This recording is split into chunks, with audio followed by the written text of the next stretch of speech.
यथार्थ मोक्ष।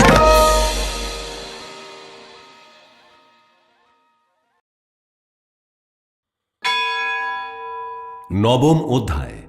वर्णि सूर्यतनयो यो मनुः कथ्यतेष्टमः निशामय तदुत्पत्तिं विस्तराद गदतो मम महामायानुभावेन यथा मन्वन्तराधिपः स बभूव महाभागः सावर्णिस्तनयो रवे स्वारोचिषेऽन्तरे पूर्वं चैत्रवंशसमुद्भवः सुरथो नाम राजा भूत्समस्ते क्षितिमण्डले।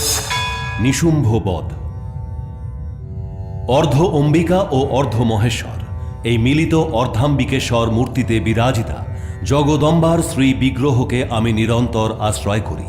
তাঁর বর্ণ বন্ধুক পুষ্প ও সুবর্ণের মতো রক্তপীত মিশ্রিত। তাঁর চার হাতে সুন্দর রুদ্রাক্ষমালা, পাশ, অঙ্কুশ ও বরদ মুদ্রা ধারণ করা রয়েছে। অর্ধচন্দ্র তাঁর আভূষণ এবং তিনি ত্রিনয়ন।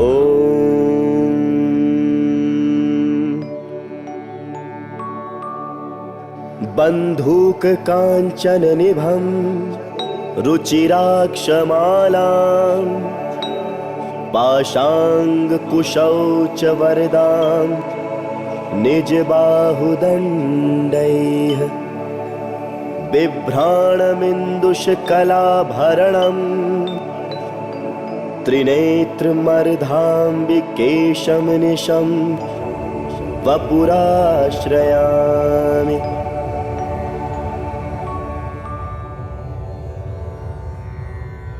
সুরথ রাজা বললেন,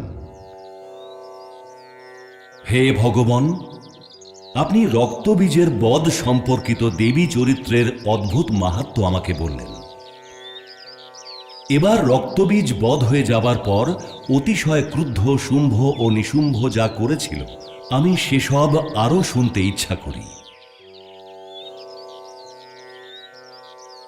মেধা ঋষি বললেন, যুদ্ধে রক্তবীজ ও অন্যান্য দৈত্যগণ বধ হয়ে গেলে শুম্ভ ও নিশুম্ভের ক্রোধ সীমা ছাড়িয়ে গেল। নিজেদের বিশাল সৈন্যবাহিনী এইভাবে বধ হতে দেখে নিশুম্ভ ক্রোধে অধীর হয়ে দেবীর দিকে ধেয়ে গেল। প্রধান প্রধান অসুর সেনাপতিরাও তার সাথে গেল। তার সামনে, পেছনে এবং দুপাশে অবস্থিত মহাসুরগণ ক্রোধে ঠোঁট কামড়াতে কামড়াতে দেবীকে বধ করবার জন্য উপস্থিত হল।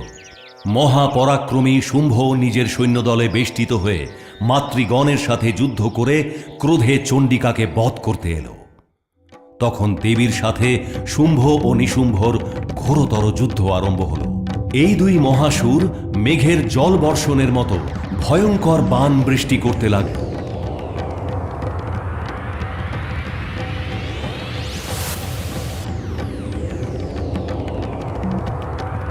তাদের নিক্ষিপ্ত বাণগুলি নিজের বাণ দিয়ে সাথে সাথেই দেবী কেটে দিলেন এবং শস্ত্রসমূহ বর্ষণ করে ওই দুই অসুর রাজের সর্বাঙ্গে আঘাত করলেন।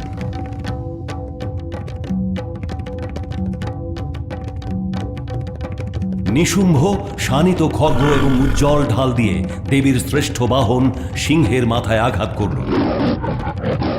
নিজের বাহনকে আহত হতে দেখে দেবী ক্ষুরপ্র নামক বাণ দিয়ে নিশুম্ভের উৎকৃষ্ট তলোয়ারটি তৎক্ষণাৎ কেটে দিলেন এবং তার অষ্টচন্দ্রযুক্ত ঢালটিও খণ্ড খণ্ড করে দিলেন। ঢাল এবং তলোয়ার কাটা যাওয়াতে সেই অসুর শক্তি অস্ত্র নিক্ষেপ করল, কিন্তু নিক্ষিপ্ত সেই শক্তি অস্ত্র দেবী চক্র দ্বারা দুই টুকরো করে দিলেন। তখন নিশুম্ভ ক্রোধে জ্বলে উঠল এবং দেবীকে মারবার জন্য শূল হাতে নিল, কিন্তু সেই শূল উড়ে আসবার পথেই মুষ্টির আঘাতে দেবী সেটিকে চূর্ণ করে দিলেন।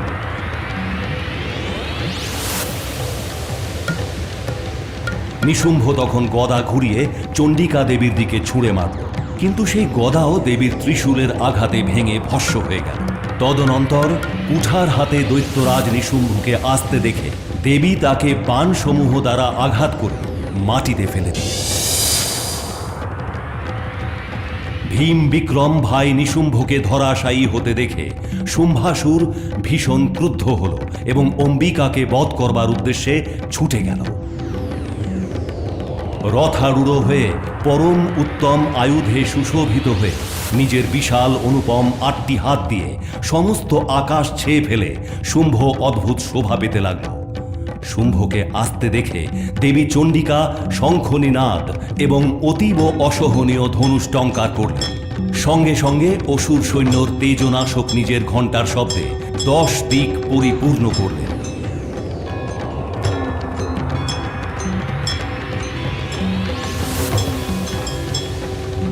অনন্তর দেবী বাহন সিংহ মহামদমত্ত গজরাজদের মদস্রাব নিবারক বিষম গর্জন দ্বারা আকাশ, পৃথিবী ও যুদ্ধক্ষেত্রের 10 দিক পূর্ণ করল। তখন কালী উল্লম্ফনে আকাশে উঠে নিজের 2টি হাত দিয়ে ভূমিতে আঘাত করল। সেই ভয়ঙ্কর শব্দে আগের সব শব্দ চাপা পড়ে গেল।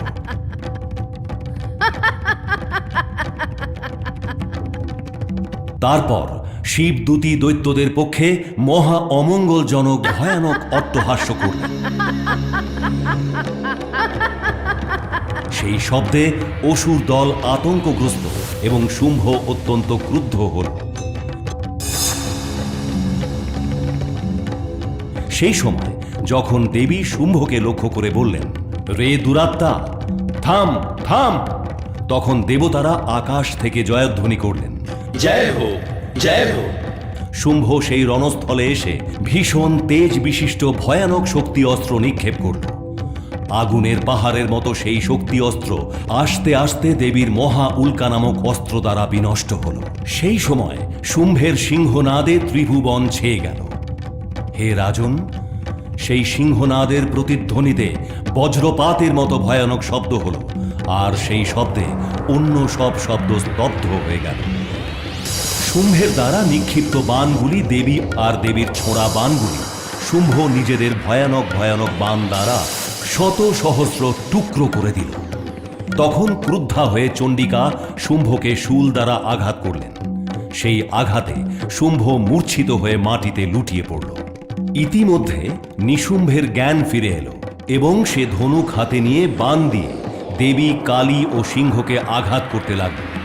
এরপর সেই দৈত্যরাজ 10,000 বাহু বিস্তার করে চক্র দ্বারা চণ্ডিকাকে ঢেকে ফেলল।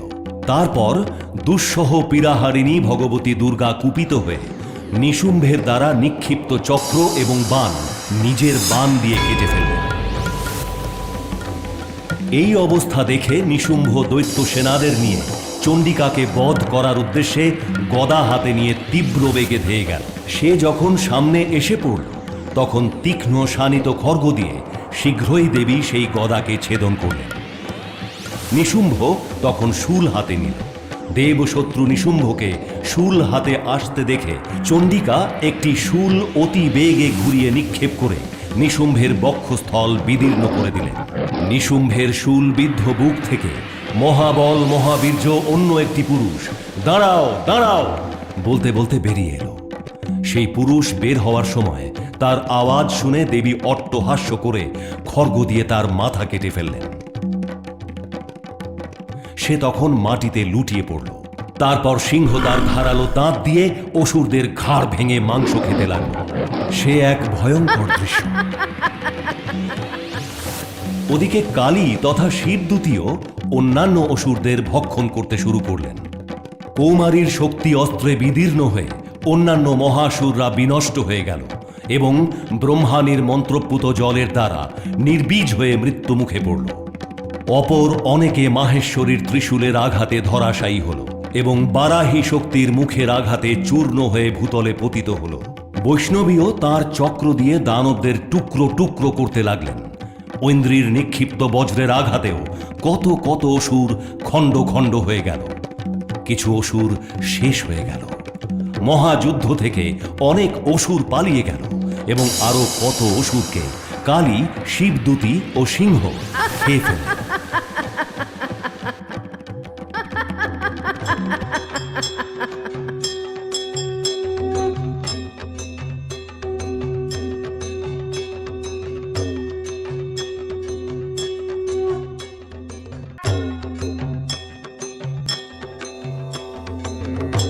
শ্রী মার্কেন্ডেয় পুরাণে সাবর্ণিক মন্বন্তরে দেবী মাহাত্ম্য প্রসঙ্গে নিশুম্ভ বধ নামক নবম অধ্যায় সম্পূর্ণ হল।